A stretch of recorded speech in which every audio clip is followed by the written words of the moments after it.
ग्रीष्मा जोरसिया और 9th के last lecture तक हमने पढ़ा था डिफ्यूजन को, रेट ऑफ डिफ्यूजन को। और इस लेक्चर में हम डिफ्यूजन का एक और एग्जांपल देखते हैं कि how to aquatic animal survive. पानी में जो एनिमल्स होते हैं या प्लांट होते हैं वो कैसे सर्वाइव करते हैं, तो ये हमें बताना है। ठीक है, देखिए ये यदि वाटर है, ठीक है, तो वाटर में ये लिक्विड हो गया, लिक्विड वाटर H2O। इसमें क्या होता है कि ये जो एनवायरनमेंट में O2 होती है, तो O2 इस लिक्विड में डिसॉल्व हो जाती है, एनवायरनमेंट की O2 इस लिक्विड में डिसॉल्व हो जाती है। इसके कारण ये इनमें रेस्पिरेशन की प्रोसेस पॉसिबल हो पाती है, तो ऐसे ये सर्वाइव करते हैं। तो ये लिक्विड में गैस का डिफ्यूजन है, इसका एग्जांपल है लिक्विड में गैस के डिफ्यूजन का, ये एक एग्जांपल है। ये क्वेश्चन एक बार आया हुआ भी है। इसके बाद अब हम नेक्स्ट एक्टिविटी की तरफ मूव करते हैं। लास्ट तक हमने 6th एक्टिविटी पढ़ी थी, अब हम 7th नंबर की एक्टिविटी पढ़ेंगे, एक्टिविटी नंबर 7। ये क्या है एक्टिविटी नंबर 7? इसमें आपको क्या करना है, देखिए ऐसे समझिए, आपको 4 ग्रुप्स बनाने हैं, 3 स्टूडेंट्स के 4 ग्रुप बना लीजिए। ठीक है, ग्रुप ए जो है, group A, group B and group C, ये जो 4 ग्रुप्स होंगे, इसमें जो ग्रुप नंबर ए है उसमें तीनों स्टूडेंट को आपको क्या करना है, ऐसे आर्म से पकड़ना है। ग्रुप बी में जो स्टूडेंट है, 3 स्टूडेंट, उन्हें कैसे पकड़ना है, ऐसे हैंड से पकड़ना है। और जो ग्रुप सी में स्टूडेंट है उन्हें ऐसे पकड़ना है, फिंगर से पकड़ना है। ठीक है, और ग्रुप डी के जो 3 स्टूडेंट है उनको आपको बोलना है कि आप साथ में जाइए, और ये जो तीनों ऐसे भाग रहे हैं, ठीक है, ये जैसे इन्होंने ऐसे आर्म से पकड़ा हुआ है, और आपको बोलना है कि ग्रुप डी के जो स्टूडेंट है उनको बोलना है जाइए और इनकी चेन को ब्रेक करिए। तो जब ग्रुप डी के स्टूडेंट जाएंगे और इनकी चेन को ब्रेक करेंगे, तो आप ये बताइए कि किसको जल्दी वो ब्रेक कर सकते हैं। देखिए मैं फिर से अगेन रिपीट कर रही हूँ, एक ने ऐसे पकड़ा हुआ है, एक ने ऐसे हैंड से पकड़े हुए हैं एक ग्रुप ने, और एक ग्रुप ने ऐसे फिंगर से पकड़े हुए हैं ग्रुप सी में। तो आप बताइए कि जब वो ब्रेक करने जाएंगे तो सबसे पहले वो किसको ब्रेक करेंगे? सबसे पहले वो ग्रुप सी के स्टूडेंट को ब्रेक कर पाएंगे, उसके बाद ग्रुप बी के स्टूडेंट को जिन्होंने ऐसे हैंड से पकड़ा हुआ, उसके बाद ग्रुप ए के स्टूडेंट को वो ब्रेक कर पाएंगे। तो इससे आपको क्या समझ में आता है?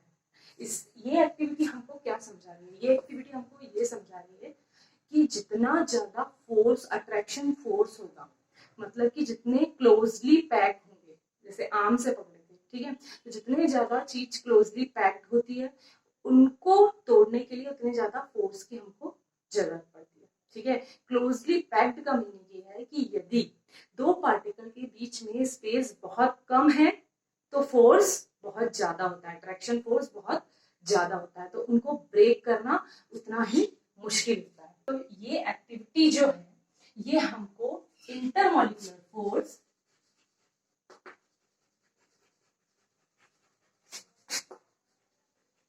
Force of attraction and intermolecular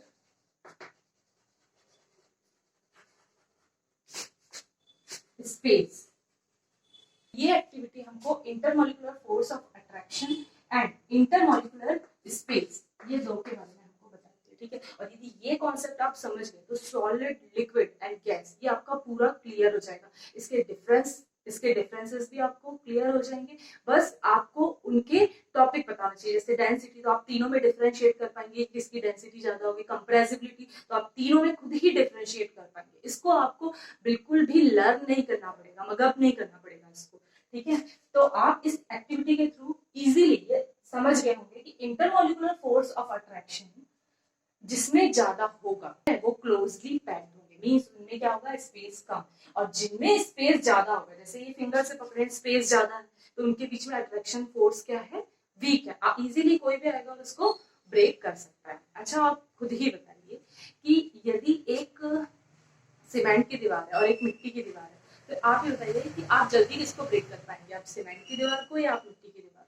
मिट्टी की दीवार को आप जल्दी ब्रेक कर पाएंगे, क्यों? क्योंकि इसके बीच में अट्रैक्शन फोर्स क्या है, वीक।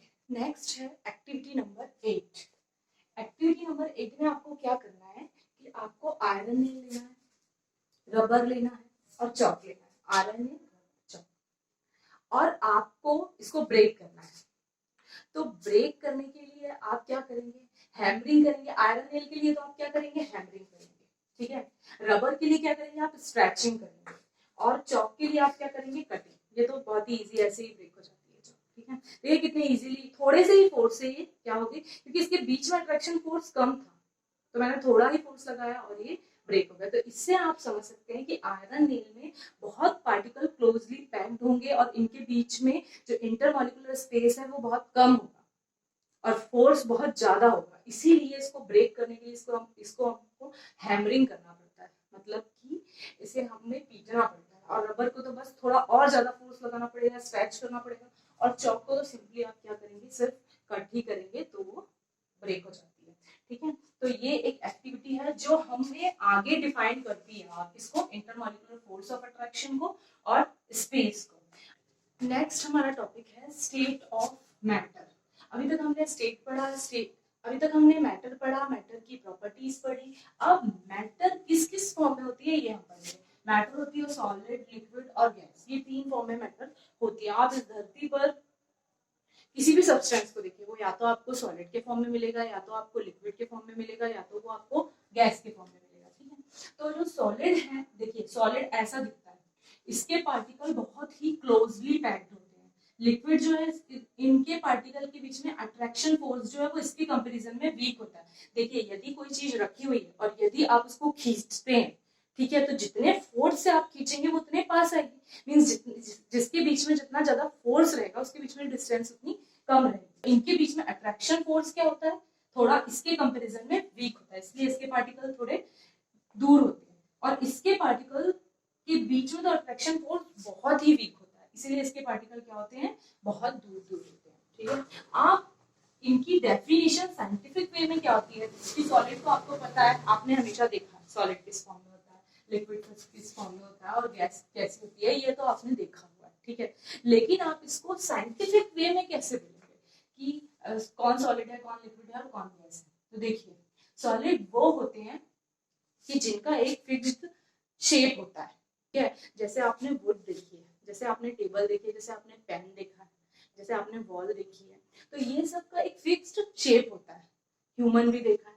अच्छा ऐसा तो नहीं है ना कि आज हम कुछ और शेप में दिख रहे हैं, कल हम कुछ और शेप दिखेंगे, ऐसा तो नहीं होता है ना। हमारा शेप फिक्स्ड होता है, क्यों, क्योंकि हम सॉलिड। ऐसा तो नहीं कि आज आपकी बुक ऐसी दिख रही है स्क्वायर शेप की, कल रेक्टेंगल दिखेगी, फिर सर्कल दिखेगी, ऐसा तो नहीं होता ना। तो शेप फिक्स्ड होता है सॉलिड का। ऐसी वॉल्यूम बिल्कुल भी ऐसा नहीं है कि यदि आपकी जो बुक है वो आज यदि थोड़े इतने स्पेस में आ रही है तो कल इतने स्पेस में आएगी, ऐसा तो नहीं होता ना। ऐसा भी नहीं होता कि ह्यूमन जो है वो भी एक सॉलिड ही, तो आज आप ऐसे दिख रहे हैं तो कल कुछ और दिखेंगे, परसों कुछ और इतने बड़े हो जाएंगे, ऐसा तो नहीं होता। तो मीन्स वॉल्यूम भी इनका क्या होता है, फिक्स्ड होता है। इसके बाद लिक्विड जो होते हैं, लिक्विड में इसका शेप फिक्स्ड होता है क्या। देखिए आपके पास मिल्क है, आप उसको जिस कंटेनर में डालेंगे वो उसी का शेप ले लेता है, मींस इसका शेप क्या नहीं है, फिक्स नहीं है, ठीक है। अच्छा लिक्विड का वॉल्यूम फिक्स्ड होता है क्या, बिल्कुल होता है। देखिए यदि आपने आधा लीटर दूध लिया है, ठीक है, तो वो आधा लीटर मिल्क ऐसा तो नहीं होगा कि आप किसी और कंटेनर में डालेंगे और वो 1 लीटर का हो जाएगा, ऐसा तो बिल्कुल नहीं होता ना। मींस इसका वॉल्यूम फिक्स होता है। और गैस जो होती है, गैस में गैस का शेप फिक्स होता है क्या। देखिए हमने, यदि आपने एक टेस्ट ट्यूब लिया, इस टेस्ट ट्यूब में आपने 10 ml गैस को फिल किया, कितनी 10 ml गैस को आपने इस ट्यूब के अंदर फिल किया, तो ऐसा होगा कि ये गैस लिक्विड जैसे सिर्फ यहाँ तक रहेगी, बिल्कुल नहीं। ये गैस पूरी यहाँ तक फिल हो जाएगी। इसके बाद ये सपोज ले लीजिए 100 सीसी का था, ठीक है। अब यदि आपने क्या किया, एक बड़ा कंटेनर लिया 1 लीटर का, ये कितना 1000 सीसी, मतलब 1 लीटर का यदि कंटेनर है, ठीक है। यही 10 ml को गैस को यदि आप इसके अंदर डालेंगे, शेप तो फिक्स नहीं होता इसका, बिल्कुल भी शेप फिक्स नहीं होता, ये तो आपको पता है। यदि ये आपने 10 ml गैस इसके अंदर फिल की, तो ये पूरा स्पेस को ऑक्यूपाई कर लेगी। इसका मतलब क्या है कि इसका वॉल्यूम फिक्स नहीं है, इसको जितने बड़े कंटेनर में डालोगे ये उतना ज्यादा स्पेस ले लेगी। इसका रीजन क्या है, इसका रीजन ये है कि इसके पार्टिकल जो है ना, इनके बीच में अट्रैक्शन फोर्स बहुत कम है, ठीक है। तो जितना ज्यादा इनको स्पेस मिलता है ये उतना ज्यादा स्पेस लेते जाते हैं और एक दूसरे से दूर होते जाते हैं, उतना ज्यादा ये स्पेस ले लेते हैं, ठीक है। तो ये था सॉलिड, लिक्विड एंड गैस। अब इनकी डेफिनेशन हम यहाँ लिखते हैं। Fixed shape and definite volume. ऐसे लिक्विड के लिए क्या हो जाएगा, liquid possess solid possess fixed shape and definite volume. Liquid की डेफिनेशन है, liquid not possess fixed volume but definite shape, and gas neither possess fixed volume nor definite shape। ठीक है, ये नोट कर लीजिए, ये इसकी डेफिनेशन। नेक्स्ट टॉपिक है properties of solid, liquid and gas. तो सॉलिड की property, solid, liquid and gas की प्रॉपर्टी को हम डिफरेंशिएट करते हुए पढ़ते हैं। फर्स्ट इसकी प्रॉपर्टी है डेंसिटी। देखिए डेंस सॉलिड जो है, डेंसिटी मैं आपको बता चुकी हूँ, डेंसिटी क्या होती है, डेंसिटी इज इक्वल्स टू होता है मास अपॉन वॉल्यूम। मास पर यूनिट एरिया जो वॉल्यूम होता है, हमने लास्ट टॉपिक में पढ़ा है कि यदि वॉल्यूम क्या होता है कम और उसका मास ज्यादा होता है, तो यदि आप तीनों में देखेंगे, सॉलिड, लिक्विड और यदि गैस में देखेंगे, तो थोड़े स्पेस में सॉलिड जो है उसके बहुत सारे पार्टिकल एक थोड़े स्पेस में आ सकते हैं। मींस कम वॉल्यूम में सॉलिड के बहुत सारे पार्टिकल आ सकते हैं। तो डेंसिटी सबसे ज्यादा किसकी होगी, सॉलिड की होगी। फिर उससे ज्यादा वॉल्यूम ज्यादा रहेगा और पार्टिकल कम रहेंगे, तो लिक्विड की डेंसिटी क्या होगी, इससे कम होती है। सॉलिड जो होते हैं ये हाईली डेंस होते हैं, ये हाईली डेंस होते हैं, और लिक्विड जो होते हैं वो इसके कंपैरिजन में लेस डेंस होते हैं, लेस डेंस।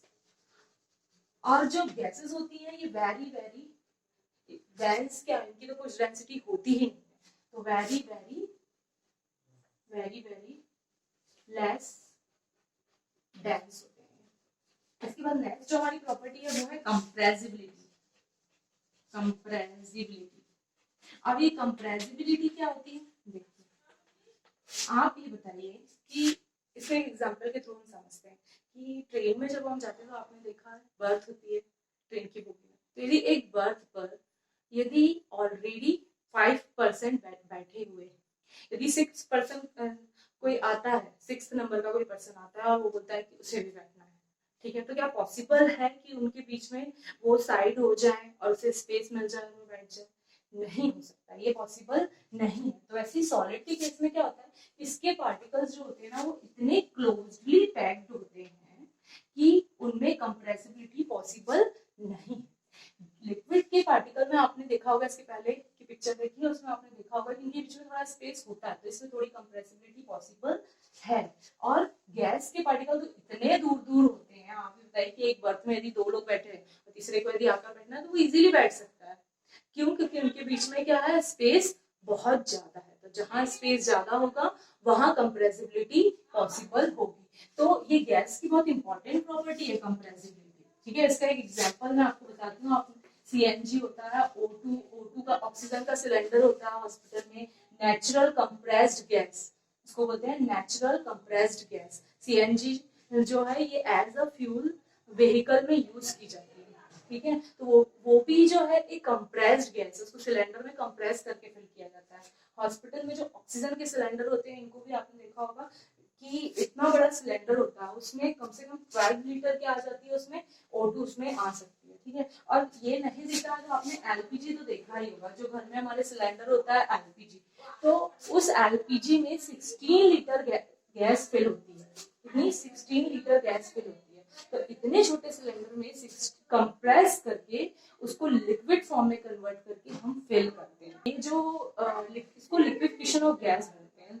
नेक्स्ट लेक्चर में हम पढ़ेंगे कि क्या होता है liquefaction of gas. Diffusion, next property इसकी क्या है, डिफ्यूजन। डिफ्यूजन सॉलिड में, सॉलिड के पार्टिकल सॉलिड में वैसे तो डिफ्यूज नहीं होते हैं, वही रीजन है कि इनके बीच में स्पेस नहीं होता है दूसरे पार्टिकल को, जैसे ये पार्टिकल है, डिफ्यूजन का मतलब क्या है कि इनके बीच में जो स्पेस होता है उसमें दूसरा पार्टिकल आके अरेंज हो जाता है, डिसोल्यूशन एंड डिफ्यूजन, हमने पढ़ा है लास्ट लेक्चर में, ठीक है।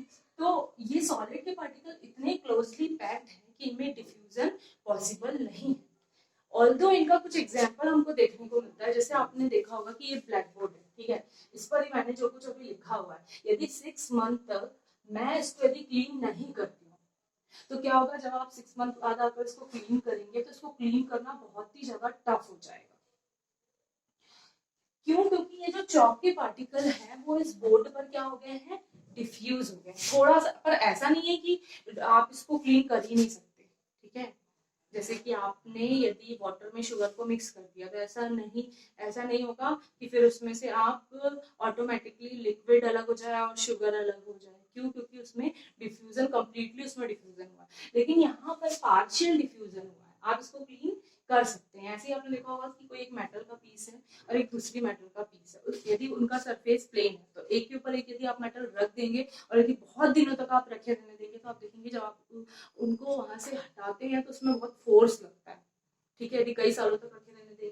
क्यों? क्योंकि उनमें थोड़ा सा डिफ्यूजन हो जाता है, पर ऐसा नहीं है कि आप उसको अलग ही नहीं कर पाएंगे, अलग कर पाएंगे पर थोड़ा सा उसमें फोर्स लगेगा, क्योंकि सरफेस के पार्टिकल क्या हो जाते हैं, एक दूसरे में डिफ्यूज हो जाते हैं थोड़ा सा।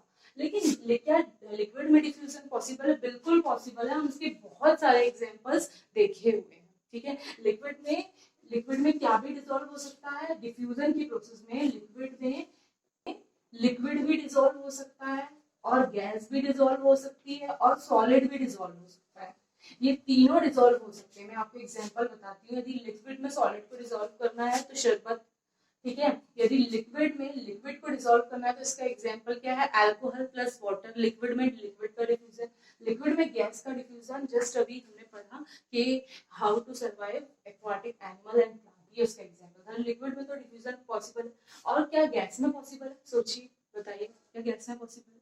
बिल्कुल पॉसिबल है, क्योंकि इसके पार्टिकल के बीच में तो इतना सारा स्पेस है, और यहाँ तक कि डिफ्यूजन का जो रेट होता है, रेट ऑफ डिफ्यूजन जो होता है वो सबसे ज्यादा किसमें होता है? देखिए, रेट ऑफ डिफ्यूजन जो होता है वो सबसे ज्यादा गैस में ही होता है, फिर लिक्विड में होता है, उसके बाद सॉलिड में होता है।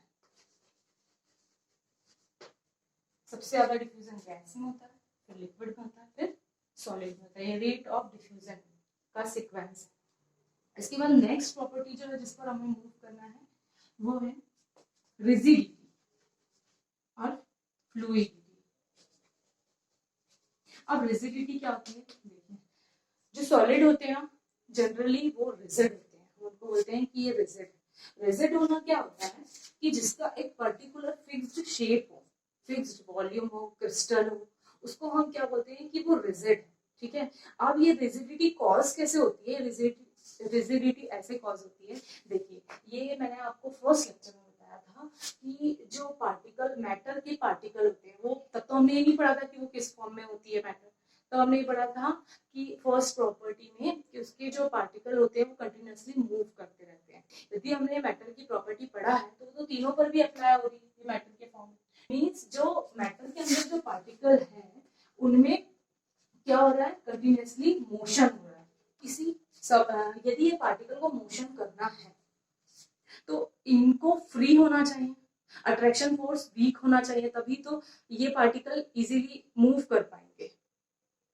लेकिन यदि ये बहुत ही क्लोजली पैक्ड हो, जैसे कि सॉलिड में होते हैं, बहुत ही क्लोजली पैक्ड होते हैं, तो इनका मोशन उतना फास्ट नहीं हो पाता है। उतना फास्ट क्या, जो सॉलिड होते हैं, इसलिए इनकी जो काइनेटिक एनर्जी होती है वो बहुत ही कम होती है। देखिए, काइनेटिक एनर्जी क्या होती है, आपने देखा होगा कि यदि कोई पार्टिकल स्टेशनरी स्टेज में है तो उस टाइम तो उसमें कौन सी एनर्जी होती है? हम बोलते हैं उसमें पोटेंशियल एनर्जी, ठीक है। लेकिन यदि कोई पार्टिकल मूव करते होते हैं तो हम क्या बोलते हैं कि उसमें कौन सी एनर्जी होती है? उसमें काइनेटिक एनर्जी होती है। तो सॉलिड के पार्टिकल की जो काइनेटिक एनर्जी होती है वो जीरो होती है। क्यों? क्योंकि ये फ्रीली मूव ही नहीं कर पा रहे हैं, तो इनकी काइनेटिक एनर्जी जीरो। जब इनकी काइनेटिक एनर्जी जीरो हो जाती है तब ये क्या करते हैं कि अपने पोजीशन पर ही सिर्फ क्या होते हैं? वाइब्रेट होते हैं। इसलिए इनमें कौन सा मोशन होता है? सिर्फ वाइब्रेशन मोशन होता है, और यही किसको कॉज कर देता है? ये रिजिडिटी को कॉज करता है। लिक्विड में रिजिडिटी होती है क्या? नहीं होती है, बिल्कुल नहीं होती है, और गैस में भी रिजिडिटी नहीं होती है। लिक्विड का एक और नेम है, आप लिक्विड को क्या बोलते हैं? फ्लूइड भी बोलते हैं। फ्लूइड भी बोलते हैं। अच्छा, इसको फ्लूइड क्यों बोलते हैं? देखिए, इसके पार्टिकल जो होते हैं ना, इसके पार्टिकल के बीच बीच में थोड़ा स्पेस होता है। इस स्पेस के कारण ही जैसे ही आप जैसे पानी को फ्लोर पर डालेंगे तो वो क्या हो जाता है, तुरंत ही स्प्रेड हो जाता है। क्यों स्प्रेड हो रहा है वो? क्योंकि उसके पार्टिकल के बीच में क्या स्पेस है, इसीलिए उसका वॉल्यूम जो है वो फिक्स नहीं है। तो वॉल्यूम फिक्स नहीं होने के कारण ये किसको कॉज कर देते हैं, ये फ्लूइडिटी को फ्लूइड कहलाते हैं, और इन्हीं किसी प्रॉपर्टी को हम क्या बोलते हैं, इसकी फ्लूइडिटी बोलते हैं। अब इसके बाद लास्ट जो टॉपिक है वो है शेप एंड वॉल्यूम, जो कि हम ऑलरेडी डिस्कस कर चुके हैं। Shape and volume and intermolecular, और लास्ट जो है वो है इंटरमॉलिक्यूलर फोर्स ऑफ अट्रैक्शन, ये भी हम पढ़ चुके हैं। बस वही, ये इतने ही डिफरेंस है और ये इंपॉर्टेंट भी है। इसकी मैं आपको पिक देती हूँ, उस पिक से आप डिफरेंशिएट करके इसको अच्छे से पढ़ लीजिएगा। गैस की और एक स्पेसिफिक प्रॉपर्टी होती है, एक तो मैंने आपको बताया कंप्रेसिबिलिटी, और दूसरी प्रॉपर्टी होती है gas exert pressure. Gas pressure को एक्सर्ट करती है, ये गैस की दूसरी इंपॉर्टेंट प्रॉपर्टी है, और ये दोनों भी हमारी डेली लाइफ में भी यूजफुल भी है। गैस एक्सर्ट प्रेशर, ये प्रेशर को एक्सर्ट कैसे करती है इसको हम समझते हैं। देखिए, आपने एक कंटेनर लिया, इस कंटेनर में आप कोई यदि खाली भी कंटेनर होता है तो उसके अंदर गैस तो फिर होती है ना। तो देखिए, ये कंटेनर के अंदर गैस है और ये गैस के पार्टिकल है, गैस के पार्टिकल।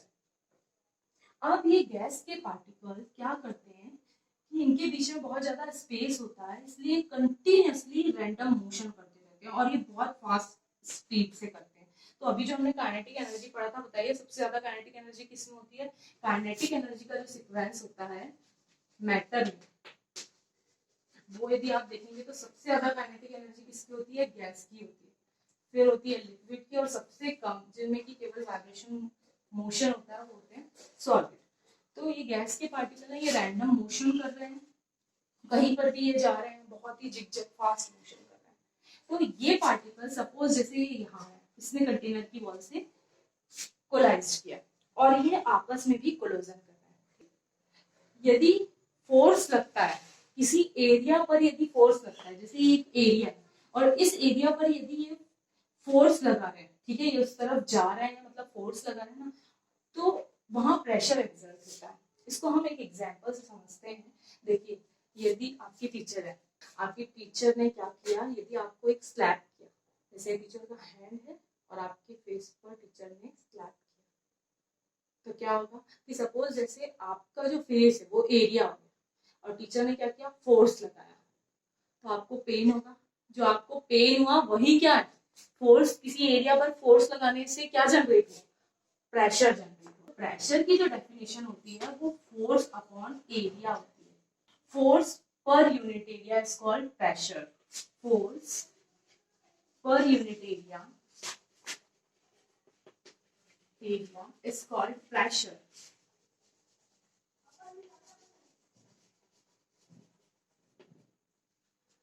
ये पार्टिकल है, ये इस एरिया पर फोर्स लगा है, तो उस पर क्या, उससे क्या हो रहा है, प्रेशर जनरेट हो रहा है। अब प्रेशर है तो प्रेशर की क्या होती है, कुछ यूनिट भी होती है, ठीक है, प्रेशर यूनिट। जैसे कि हर चीज की यूनिट होती है। जैसे आपने देखा होगा, आप यदि मार्केट जाते हैं और यदि आपको वहां से सब्जी खरीद के लानी है, तो आप ऐसे तो नहीं बोलेंगे थोड़ी सी दे दीजिए, राइस लाना तो आप ऐसा तो नहीं बोलेंगे थोड़ा सा दे दीजिए, आप उनको बोलते हैं कि हाफ केजी दे दीजिए, 1 केजी दे दीजिए, ठीक है।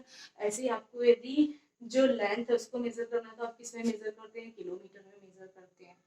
तो वैसे ही प्रेशर को भी आपको मेजर करना होगा, नहीं तो आपको पता कैसे चलेगा। आप ऐसे बोलेंगे ज्यादा प्रेशर है, लेकिन कितना ज्यादा प्रेशर है वो भी तो आपको पता होना चाहिए। तो प्रेशर की यूनिट जो होती है वो है एटीएम। एटीएम मीन्स होता है एटमॉस्फेरिक प्रेशर। एटमॉस्फेरिक प्रेशर क्या होता है, अब हम इसको समझते हैं। ये यहाँ पर यदि ये है आपकी धरती, ठीक है, और इस धरती में यहाँ पर खड़े हैं हम।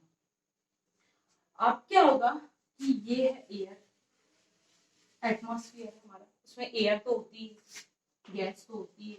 ये एयर क्या करेगी कि ये जो एरिया है, ठीक है, जहां हम खड़े हैं, उस एरिया पर ये गैस क्या करेगी, एक फोर्स को एक्सर्ट करेगी। तो ये हो गया फोर्स, ये फोर्स को लगा रही है, किस पर लगा रही है, इस एरिया पर लगा रही है। तो उसके कारण यहाँ क्या जनरेट हो रहा है, बैक प्रेशर जनरेट हो रहा है। हम अभी जो खड़े हैं वहां पर भी कुछ प्रेशर है, तो वो प्रेशर कितना होता है, वो प्रेशर होता है 1 atm, और इसी को हम क्या बोलते हैं, नॉर्मल प्रेशर। नॉर्मल प्रेशर कितना होता है, 1 atm।